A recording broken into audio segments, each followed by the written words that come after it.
सी अगर आज हम लोग क्या स्टार्ट कर रहे हैं, हम लोग स्टार्ट कर रहे हैं लाइन एंड एंगल्स, ठीक है, लाइंस एंड एंगल्स। अब देखो बहुत सिंपल है ये, बस इसमें थोड़े से लॉजिक्स को क्लियर करो। पहला हम पॉइंट पढ़ेंगे। पॉइंट, पॉइंट क्या है बेटा? पॉइंट है जब आप प्लेन पेपर पे एक शार्प पेंसिल से डॉट बैठाते हो। शार्प डॉट का हमें कोई लेंथ, ब्रेथ या हाइट कुछ भी नहीं बता सकते। क्या? कुछ भी नहीं बता सकते। Then I can say this is a point. But इस पॉइंट को हम लोकेट कर सकते हैं, लोकेट कर सकते हैं in our cartesian coordinate system और any other coordinate system. Locate कर सकते हैं कोऑर्डिनेट्स के हेल्प से। कहाँ पर लोकेट करेंगे? इन स्पेस, ठीक है। तो अगर आपको कोई पॉइंट के बारे में पूछे तो आप ऐसे इसको डिफाइन करोगे। It is some logical, right? It is explained in terms of your mathematical law facts. Next आ जाओ लाइन पर। लाइन क्या होगी बेटा? whenever I extend a single point in one direction or in both the directions straight extends point, ठीक है, in one direction और both direction, ठीक है, in straight line, in straight, so I will say it is as, कुछ properties होते हैं। क्या properties होते हैं? ना डेफिनेट लेंथ होती है, डेफिनेट लेंथ नहीं होती है इसकी, और क्या नहीं होता definite? Tell me ma'am. Definite ma'am length और डेफिनेट एक्सटेंशन इनफाइनाइट होता है, एक्सटेंशन इनफाइनाइट होता है, इनफाइनाइट होता है, राइट? ये सारे क्या होते हैं? अब देखो, अगर मैं कहूँ कि इसकी डेफिनेट लेंथ नहीं होती है तो इसका मतलब क्या है कि इसका एंड पॉइंट्स नहीं होते हैं, एंड पॉइंट्स नहीं होते हैं, राइट? सो इनफाइनाइट एक्सटेंशन कर रहा है, एंड पॉइंट्स इसके होते नहीं हैं, तो ये क्या हो गया? Straight line. बट जब हम इसी स्ट्रेट लाइन में बेटा जी पॉइंट्स डिफाइन करते हैं, मतलब क्या कि हम एक सेगमेंट लेते हैं, तो हम बोलेंगे आपको लाइन सेगमेंट, लाइन सेगमेंट। यानी कि मान लो मेरे पास तो ये लाइन का एक्सटेंशन है, but I will take two part, I will cut a part. ये पार्ट मैंने क्या किया? कट कर लिया। अगर कट कर लिया या सेलेक्ट कर लिया, ठीक है, और मैंने इसको ए और बी दे दिया, तो ये ए भी क्या है? ए भी आपका लाइन सेगमेंट है, लाइन सेगमेंट है। और इस लाइन सेगमेंट का यानी कि डेफिनेट लेंथ भी होती है, डेफिनेट लेंथ होती है, और इसके क्या होते हैं? एंड पॉइंट्स भी होते हैं, एंड पॉइंट्स भी होते हैं, और इसको हम रिप्रेजेंट करते हैं by any A B C D, ठीक है, क्लियर है ना? Line segment. अब आ जाओ प्लेन। प्लेन क्या होता है? देखो, हम किसी भी पॉइंट को लोकेट कहाँ करते हैं? कोऑर्डिनेट सिस्टम में करते हैं। तो कोऑर्डिनेट सिस्टम अगर कार्टेशियन कोऑर्डिनेट सिस्टम है, सपोज हम लोग क्या लिए हैं? Cartesian coordinate system, Cartesian coordinate system, ठीक है। तो कार्टेशियन कोऑर्डिनेट सिस्टम बेटा एक्स वाई जेड से रिप्रेजेंट होता है। तो क्योंकि हम प्लेन को डिफाइन कर रहे हैं तो ये हमेशा 2 डायमेंशनल होगा, यानी कि हम सिर्फ एक्स वाई ले सकते हैं, या हम वाई जेड ले सकते हैं, या हम जेड एक्स ले सकते हैं, ठीक है, क्लियर है ना? तो plane are always 2 dimension representation, 2 dimension representation, clear है ना? ठीक है। अब जब 2 डायमेंशन रिप्रेजेंटेशन होगा तो यानी कि देखो, अब लाइन सेगमेंट का यानी कि क्या हो जाएगा? सिर्फ और सिर्फ लेंथ हो जाएगी, सिर्फ और सिर्फ क्या हो जाएगा इसके पास? लेंथ। लेकिन जब हम प्लेन की बात करते हैं, क्योंकि ये 2 डायमेंशन है, तो हमें हमेशा लेंथ और ब्रेथ मिलेगा, लेंथ एंड ब्रेथ, यानी कि हमें एक्स और वाई दोनों चीज़ें मिलेंगी। कुछ भी लिख सकते हो, X Y Y Z Z X, कुछ भी ले सकते हो। अब जब हम इसमें किसी ज्योमेट्रिकल स्ट्रक्चर को रिप्रेजेंट करें, अच्छा इसको हम लोकेट करेंगे, तो जब हम कोई ज्योमेट्रिकल स्ट्रक्चर को लोकेट करेंगे तो हम यहाँ पर कोई स्क्वायर लोकेट कर सकते हैं, ठीक है, कोई पैरेललोग्राम लोकेट कर सकते हैं। जो भी आपके 2 डायमेंशनल स्ट्रक्चर्स होते हैं, स्ट्रक्चर्स, ज्योमेट्रिकल स्ट्रक्चर्स होते हैं, हम उनको क्या कर सकते हैं? लोकेट कर सकते हैं। क्लियर है? प्लेन क्या होता है?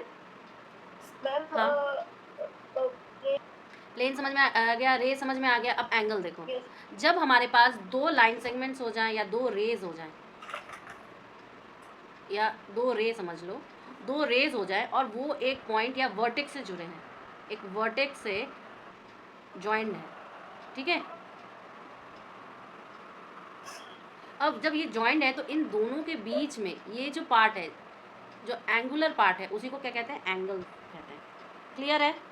उसी को क्या कहते हैं? एंगल कहते हैं। तो एंगल्स आर वेरी इंपॉर्टेंट। तो इसका मतलब क्या है कि ये दोनों जो पार्ट है बेटा, ये दोनों पार्ट हमारा कोई लाइन सेगमेंट भी हो सकता है और ये या और हमारा कोई रे भी हो सकता है। ठीक है, पहली चीज़। दूसरी चीज़ मैं ये कहूँगी कि ये क्योंकि दोनों कॉमन पॉइंट से जुड़े हैं, मान लो मैंने कोई लाइन सेगमेंट दिया, अब मैं नेमिंग ऑफ करूँगी, नेमिंग ऑफ एंगल्स।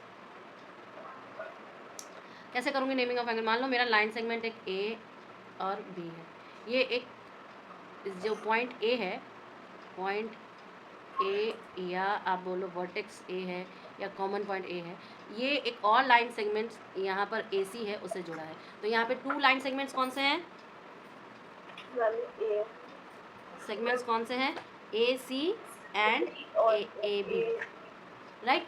अब इन दोनों के बीच में ये जो कॉमन पार्ट है इसको हम क्या कहते हैं? एंगल कहते हैं। ठीक है, तो मैं इस एंगल का नाम कैसे दूंगी? जो एंगल होता है बेटा जी वो हमेशा बीच में होता है। ठीक है, तो या तो हम सी ए बी बता दें एंगल का साइन देके, या हम बी ए सी बता दें एंगल का साइन देके, दोनों बात एक ही है। ठीक है, that I am moving in this direction और I am moving in this direction, this is the common part and this is my angle. Clear है? अब how many types of angle? Angles देखो, एंगल कोई भी range की होती है, zero, जो डेफिनेट रेंज हम लोग पढ़ते हैं, 0 डिग्री हो गया। आपने प्रोटेक्टर देखा होगा, प्रोटेक्टर, प्रोटेक्टर, तो प्रोटेक्टर में आप देखते होंगे यहाँ से लेके यहाँ तक एंगल ड्रॉ करते हो आप लोग। क्लियर है? So we have large amount of angles, but हम लोग कुछ एंगल का सेगमेंट बनाते हैं, जैसे 0 हुआ, 90 हुआ, 180 हुआ और आपके 360 हुआ। ऐसा इसलिए डिग्री बनाते हैं, अच्छा सबके ऊपर डिग्री बनाते हैं, डिग्री यानी कि सम एंगल्स। ये हम इसलिए बनाते हैं क्योंकि जो हमारा कार्टेशियन कोऑर्डिनेट एक्सिस होता है एक्स और वाई का, एक्स और वाई का, यानी कि एक्स यहाँ पर positive, all the angles are positive, और ये आप छोड़ो, ये आपको नहीं है, ये फर्स्ट क्वाड्रेंट, ये सेकंड क्वाड्रेंट, ये थर्ड क्वाड्रेंट और ये फोर्थ क्वाड्रेंट। ठीक है, ऐसे चलते हैं। तो एंगल्स को हमेशा बेटा एंटी क्लॉकवाइज रोटेट करवाते हैं। Angles measured in anti clockwise, anti clockwise. जब ये एंटी क्लॉकवाइज रोटेशन करती है बेटा जी, तो इसका मतलब क्या कि हमें इधर से घूमना है, पहली चीज़। तो ये होती है 0 डिग्री, ये होती है 90 डिग्री, ये होती है 180 डिग्री और ये होती है आपकी 360 डिग्री। ठीक है, तो 360 डिग्री एक सर्कल को कंप्लीट करने में, सर्कल कंप्लीट करने में आपको क्या लगे? 360 डिग्री लगेगा, याद रहे। दूसरी चीज़, आप इस डायरेक्शन से जब इस डायरेक्शन में टोटली चेंज होते हो, मतलब आप ऑपोजिट जाते हो, टोटल ऑपोजिट, बैक, तो इसका मतलब क्या कि 180 डिग्री आप चेंज करते हो। दैट मीन्स कि कोई चीज़ अगर प्लस है तो टोटल माइनस में जाने, ऑपोजिट जाने में, उसको माइनस करने में कितना एंगल जाना पड़ेगा? 180 डिग्री का। क्लियर है? सो देखो हमारे पास कि एंगल्स टाइप्स होते हैं। ठीक है, बोला क्या है कि अगर मैंने इसको बेस माना है और उससे एंटी क्लॉकवाइज रोटेशन पर जा रहा है जितना एंगल हमें रिक्वायर्ड है। ठीक है, पहली चीज़। दूसरी चीज़, एंगल को मेजर करने की यूनिट होती है डिग्री। क्या होती है? डिग्री। ठीक है, जिसे हम लोग एंगल के ऊपर जैसे 25 लिखे तो एक छोटा सा गोला बना दिए तो 25 डिग्री हो गया। अगर मैंने 90 के ऊपर छोटा सा गोला दिया तो 90 डिग्री, एंड सो ऑन। पहली बात। दूसरी बात बेटा, एक चीज़ होती है कि जैसे कि एक डिग्री को हम लोग 60 मिनट्स में या 60 इक्वल पार्ट्स में डिवाइड कर सकते हैं, 60 इक्वल पार्ट्स। ठीक है, जब हम इस 60 इक्वल पार्ट्स में डिवाइड कर सकते हैं, दैट मीन्स एक पार्ट जो होता है, उस 60 का एक पार्ट जो होता है वो 1 मिनट के बराबर होता है। किसके बराबर होता है? 1 मिनट। तो 1 मिनट को शो करने के लिए हम 1 डालते हैं, जैसे कि 2 मिनट बोलेंगे तो 2 के ऊपर, 3 मिनट बोलेंगे तो 3 के ऊपर, 6 मिनट बोलेंगे तो 6 के ऊपर, 22 मिनट बोलेंगे तो 22 के ऊपर। क्लियर है? लेकिन अगर हम इस 1 मिनट को 60 इक्वल पीसेस में बांटे, इक्वल पार्ट्स में बांटे, तो एक पार्ट क्या हो जाएगा? सेकंड का हो जाएगा, 1 सेकंड का हो जाएगा। ठीक है, तो उस 1 सेकंड को दिखाने के लिए हम लोग डबल टिक करते हैं। क्लियर? मान लो कि हमें 25 सेकंड दिखाने हैं तो 25 के ऊपर डबल टिक। सो ओवरऑल हमने मिनट में बांटा। पहले तो हम लोग ने एंगल्स को देखा, एंगल्स के बाद मिनट देखा, मिनट के बाद हम लोगों ने क्या देखा? सेकंड देखा। ठीक है, सो कभी कभार ऐसा भी हो सकता है कि 1 डिग्री बताओ कितने मिनट हुए, या 1 डिग्री बताओ कितने सेकंड हुए, 1 मिनट बताओ कितने सेकंड हुए। क्लियर है? तो अगर एंगल्स को फर्दर डिवाइड कर सकते हैं बेटा जी, जैसे देखो 1 minute is equal to 60 second, या 1 minute is equal to 60 second, और 1 degree is equal to 60 minute. फिर इधर देखो 8 मिनट 45 सेकेंड, कैसे लिख सकते हैं? 8 मिनट और 45 सेकेंड। फिर 25 डिग्री 30 मिनट 15 सेकेंड, तो 25 डिग्री गोला बना के 30 मिनट यानी कि एक डैश डाल के, और 15 सेकेंड यानी कि डबल डैश डाल के, और सो ऑन। हम लोग ऐसा कर सकते हैं लंबे टाइम तक के लिए। क्लियर है ना? अब देखिए एंगल्स। एंगल्स कैसे हम लोग बताते हैं, टाइप्स ऑफ एंगल्स कैसे बताएंगे। अगर मैंने कोई एंगल ऐसा मेजर किया जो कि आपके 90 डिग्री से छोटा है, कितने डिग्री से छोटा है, 90 डिग्री से छोटा है, so I will say it as acute angle. तो 90 डिग्री से छोटा क्या हो सकता है, 80 डिग्री हो सकती है, 50 डिग्री हो सकती है, तमाम हो सकती है। क्लियर? लेकिन राइट एंगल अगर मुझे बोलना है तो ऑल ये जो 90 डिग्री का होगा, मतलब कैसे 90 डिग्री का होगा कि आप कोई ट्रायंगल ले लो और ट्रायंगल में एक एंगल चाहे ये वाला हो, चाहे ये वाला हो, चाहे ये वाला, ये आपका गिवन पैटर्न होगा, गिवन क्वेश्चन होगा, तो आप बता सकते हो कि एक एंगल 90 डिग्री का होना जरूरी है। मतलब जब एंगल 90 डिग्री का हो जाए तो हम उसे क्या बोलेंगे, राइट एंगल। क्या बोलेंगे, राइट एंगल।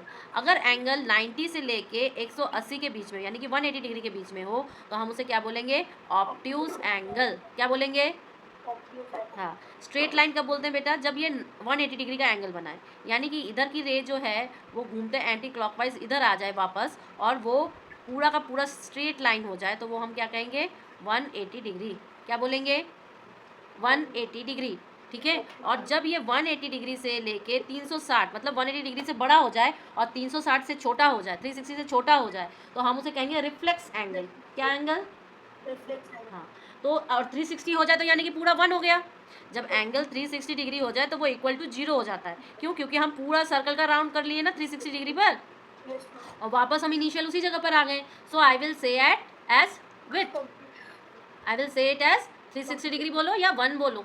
ठीक है, क्लियर है ना? नेक्स्ट देखो, more about angles. Angles about a point. अब तुम बताओ, मैंने आपको बोला था जो बीच में लिखेंगे, जो बीच में लिखेंगे हम उसको ही पॉइंट लेंगे। मतलब क्या है कि अगर मुझे ये वाली एंगल लेनी है तो मुझे पॉइंट क्या बीच वाला क्या बताना पड़ेगा, बीच वाले को ही इंडिकेट करना पड़ेगा, क्योंकि इसमें सारी नेमिंग है। So if I want to take this angle 1, angle 1, इस एंगल 1 का नाम क्या देंगे, एंगल BOC। ओके। अब मुझे बताओ एंगल 2 का नाम क्या होगा, एंगल 2 का, very good, COD।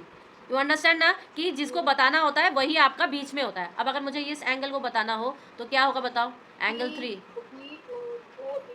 BOA, angle BOA। Clear? अब अगर मुझे इस वाले एंगल को बताना है तो चौथे नंबर को क्या होगा, DOE। चलो एंगल नंबर 4। ठीक है। और अगर मुझे एंगल नंबर 5 बताना हो तो AOE। ठीक है। अब देखो, अगर मैं चारों 1 2 3 4 5, अगर मैं पांचों एंगल को प्लस कर दूं तो क्या हो रहा है, एक सर्कल बन रही है क्या। अगर सपोज करो मैंने पांचों एंगल को प्लस कर दिया, I plus all the 5 angles like this way, तो ये क्या बन गया, वापस यहीं पे शुरू हो रहा था, इनिशियल पॉइंट यहीं से स्टार्ट हो रहा था, और पूरा राउंड घूमने के बाद वो फाइनल पॉइंट कहाँ पर आया, वहीं पर आया। तो इनिशियल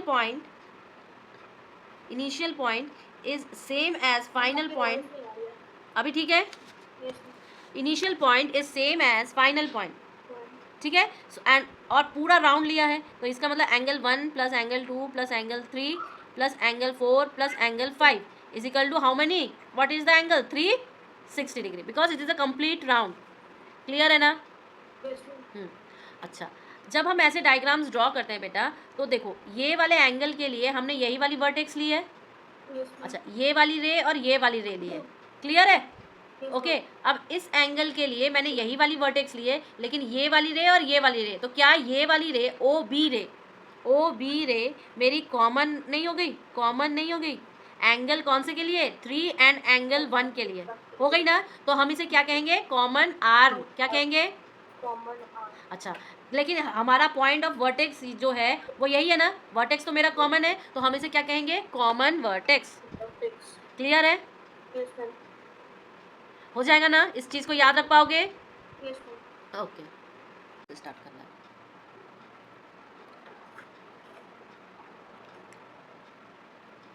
नाउ सी, जब मैंने आपको बोला कि हमें कॉमन वर्टेक्स चाहिए, ये क्या है, कॉमन वर्टेक्स। ठीक है। ये क्या है आपका, कॉमन आर्म। कॉमन आर्म है। ये आपका क्या है बेटा, बेस है, या आप बोलो कि रेफरेंस लाइन है, रेफरेंस लाइन है। और एंगल का रोटेशन हम कैसे देखते हैं, ऐसे देखते हैं, एंटी क्लॉकवाइज। ओके, अब देखो पहला एंगल होता है बेटा जी आपका वर्टिकली ऑपोजिट एंगल। क्या होता है, वर्टिकली ऑपोजिट एंगल, यानी कि अगर दो लाइन सेगमेंट्स ऐसे एक दूसरे को काट रहे हैं तो इसके ऑपोजिट क्या है, ये है, और इसके ऑपोजिट क्या है, ये है। अच्छा, एंगल्स को सेम दिखाने के लिए हम लोग आर्क लगाते हैं, जैसे इसमें एक लगाएंगे तो इसमें भी एक लगाएंगे क्योंकि दोनों सेम है, ठीक है, और इसमें दो लगाएंगे, इसमें दो लगाएंगे क्योंकि ये दोनों सेम है। ये चीज़ें आपको ध्यान में रखनी है, क्लियर। तो ऑपोजिट साइड में है तो ये क्या हो गए, वर्टिकली ऑपोजिट एंगल्स। क्या हो गए, वर्टिकली ऑपोजिट एंगल्स। अब अगर इसका नाम देना हो तो मैंने आपको क्या बोला है, नाम वाला जो एंगल होता है उसको बीच में रखते हैं, तो ये क्या हो जाएगा, angle C O B equal to angle A O D, clear है। और दूसरा वाला पेयर क्या हो जाएगा, हाँ, equal to B O D, very good, समझ में आ गया ना। वर्टिकली ऑपोजिट एंगल्स किसे कहते हैं, तो इसकी डेफिनेशन क्या होती है, the pair of angles which lie on the opposite sides of a point of intersection are called vertically opposite angle. तो ये क्या है आपका, ये आपका पॉइंट ऑफ इंटरसेक्शन है, समझ में आ गया।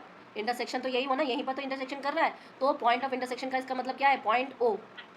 पॉइंट ओ क्या है आपका, पॉइंट ऑफ इंटरसेक्शन है। इज इट क्लियर, आगे वाले स्लाइड पे देखो।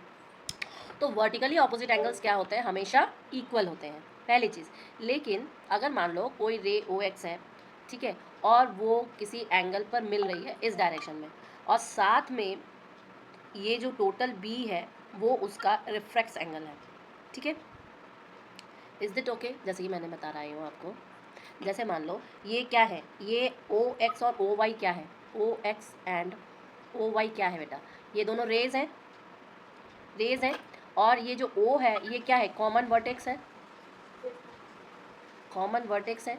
तो जब इसके इंटीरियर साइड में, मतलब एडजॉइनिंग फिगर के हम इंटीरियर साइड में जाएंगे, ओके, तो हमें क्या मिलेगा, एक एंगल मिलेगा, एंगल ए, एंगल ए, या आप ये लिख सकते हो एक्स ओ वाई, जिसे कि ए डिग्री का है, और ये ए डिग्री क्योंकि इंटीरियर कोण में है तो आप बोलोगे ये एक्यूट एंगल होगा, एक्यूट एंगल होगा, ठीक है। लेकिन यही अगर आप एक्सटीरियर साइड में देखो, एक्सटीरियर साइड में रन करवाओ, तो क्या आपको एक बड़ा बी एंगल नहीं दिखाई दे रहा है, बी एंगल दिखाई दे रहा है एक्सटीरियर पार्ट में बी डिग्री का, और ये एक्सटीरियर जो बी डिग्री का होगा ये आपका क्या होगा, बड़ा एंगल होगा, और इसे हम लोग रिफ्लेक्स कहते हैं। क्या कहते हैं, रिफ्लेक्स एंगल। याद करिए, 180 से लेके 360, 180 डिग्री से लेके 360 के जितने भी एंगल्स होते हैं उन्हें हम क्या कहते हैं, reflex angles. Is this okay. फिर नेक्स्ट है complementary and supplementary angles. Complementary angles बेटा, अगर दो एंगल्स का सम आपका क्या हो जाए, राइट एंगल हो जाए, तो हम उसे क्या कहेंगे, कॉम्प्लीमेंट्री एंगल्स। और जो प्रत्येक एंगल होगा वो एक दूसरे को कॉम्प्लीमेंट करेगा, यानी कि they each angle called the complement to the other. ये इसको कॉम्प्लीमेंट करेगा, ये इसको कॉम्प्लीमेंट करेगा, और इन दोनों का सम जो होगा वो 90 डिग्री होगा। क्या होगा, 90 डिग्री होगा। तो कॉम्प्लीमेंट्री एंगल्स क्या होते हैं, whenever the sum of the two angles are 90 degree, they are called complementary angle. Supplementary नहीं, कॉम्प्लीमेंट्री। सप्लीमेंट्री के लिए 180 चाहिए, कॉम्प्लीमेंट्री के लिए 90 चाहिए, ठीक है, ओके। Is this okay. हाँ, नेक्स्ट देखिए, अब ये हम लोग एक्सरसाइज करेंगे, पहला चैप्टर खत्म। एक्सरसाइज करिए, से ट्रू और false, a line segment 4 centimeter long can have only 2000 points in it. Line segment, ऐसा हो सकता है 4 सेंटीमीटर लाइन सेगमेंट का 2000 पॉइंट, हाँ हो सकता है, क्यों नहीं हो सकता, हो सकता है ना, क्यों, क्योंकि लाइन सेगमेंट के पास तो डेफिनेट क्या होता है, एंड्स होते हैं, डेफिनेट लेंथ होती है, okay, so I can write it as true. A ray has one end point and a line segment has two end points. Yes, of course. The line segment is the shortest distance between the two given points. True. An infinite number of straight lines can be drawn through a given point. Tell me yes or no. एक point से infinite number of lines को draw कर सकते हैं, straight lines. Yes you can. 40 is the complement of 60. Tell me yes or no. हाँ, complement का मतलब क्या होता है, 90 होता है ना। तो एक बात बताओ, 60 प्लस 40 कितना होता है, 100 होता है बेटा जी। 45 is the supplement of 45, false, because supplement जो होंगे वो क्या होंगे 180 डिग्री के होंगे. Which of the following figures AOB and AOC are adjacent angles. Adjacent angles मतलब क्या होता है, बताएं क्या? नहीं बताया, ये वाला छूट गया था अपना. चलो कोई ना, बता देते हैं हम. एट देखो, एंगल्स अबाउट अ पॉइंट, मतलब एक पॉइंट पे हमारे पास कितने एंगल्स बन रहे हैं. ये भी बन रहा है, ये भी बन रहा है, ये भी बन रहा है, ये भी बन रहा है, ये भी बन रहा है ना. So I can say all these angles, जब सबका सम करेंगे, ऑल एंगल्स का जब हम सम करेंगे तो कितना हो जाएगा, 360 डिग्री हो जाएगा ना. लेकिन देखो, जब हम बात करते हैं एडजेसेंट एंगल्स की, तो एडजेसेंट एंगल में एक होता है आपका कॉमन, आपका वर्टेक्स, एक होती है कॉमन आर्म्स, और आप बोलोगे कॉमन आर्म के दोनों तरफ क्या होता है, आपके एंगल्स होते हैं. ठीक है, ऑपोजिट साइड में. मतलब एक, अगर मैंने बोला कि एक कॉमन वर्टेक्स है, तो एक कॉमन आर्म है, ये कॉमन आर्म है ना, ये आपकी कॉमन आर्म है.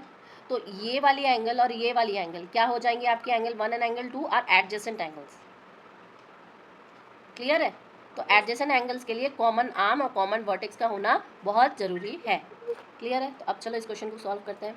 क्या दिया हुआ है बढ़ाइए, इसमें कौन सा हो जाएगा, ईच एंड रीजन वाई. इसमें क्या हो जाएगा adjacent angle, AOB AOC, AOB और AOC नहीं होगा, नहीं होगा ना. इसके बाद AOC AOB होगा क्या. अच्छा, आप बता दोगे ना, रीज़न तो बता दोगे. अब AOC AOB होगा कि नहीं होगा,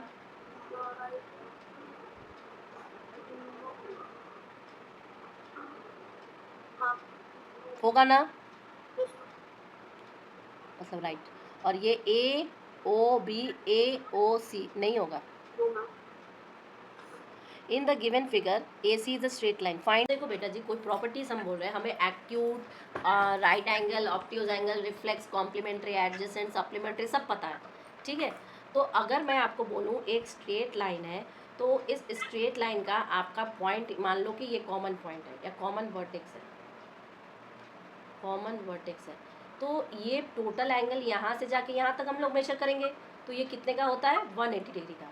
तो हमेशा जानना, एक प्रॉपर लाइन, अगर कोई भी एंगल्स दो रेज मिलके बना रही हैं और वो बनाने के बाद एक स्ट्रेट लाइन तैयार करती है. ठीक है, टू रेज में forms a straight line with a common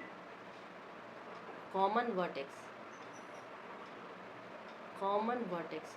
तो ये कितने डिग्री का एंगल बनाएंगी, 180 डिग्री का. लाइन हमेशा 180 डिग्री का एंगल बनाती है.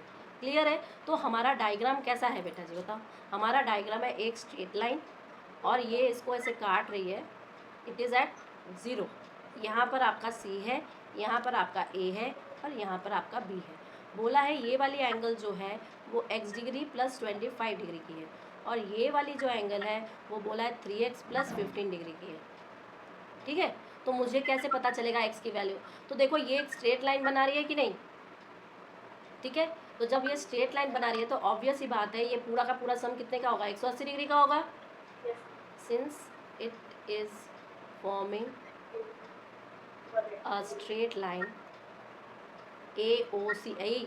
याद रखना उद्देश्य, जब भी आप ज्योमेट्री करोगे आपको पूरा सेंटेंस लिखना होगा बेटा जी. क्लियर. तो ये क्या हो गया, स्ट्रेट लाइन AOC.